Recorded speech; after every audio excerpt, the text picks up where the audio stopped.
ঢাকাই চলচ্চিত্রের আলোচিত ও জনপ্রিয় নায়িকা পরীমণি আবারও সামাজিক যোগাযোগ মাধ্যমে নিজের বক্তব্যে ঝড় তুলেছেন।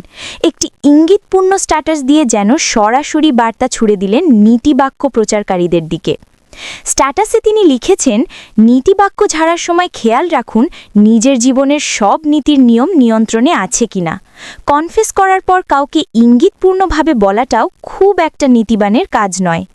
এই কথাগুলো প্রকাশের পর থেকেই নেটিজেনদের মধ্যে শুরু হয়েছে আলোচনা। কেউ এটিকে সাহসী বক্তব্য বলছেন, আবার কেউ মনে করছেন এটি কারও উদ্দেশ্যেই দেওয়া জবাব। একজন নেটিজেন কমেন্টে লিখেছেন, নীতির কথা বলা সহজ, কিন্তু সেটা নিজের জীবনে মানা আরেকটা লেভেলের ব্যাপার। আরেকজন মন্তব্য করেন, আসলেই ভেবে দেখা উচিত, অন্যকে শেখানোর আগে নিজের দিকে তাকানো জরুরি। কেউ আবার অভিনেত্রীর পক্ষ নিয়ে বলেন, যাকে নিয়ে সমালোচনা হয় সেই সবচেয়ে বেশি শক্ত থাকে। এই পোস্টে ভক্তদের সমর্থনের পাশাপাশি সমালোচনাও এসেছে।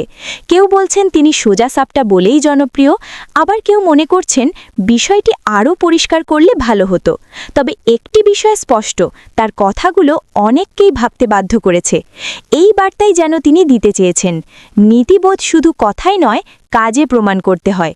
অন্যকে ইঙ্গিত করে কথা বলার আগে নিজের অবস্থান পরিষ্কার রাখা জরুরি। এই বার্তাই যেন তিনি দিতে চেয়েছেন।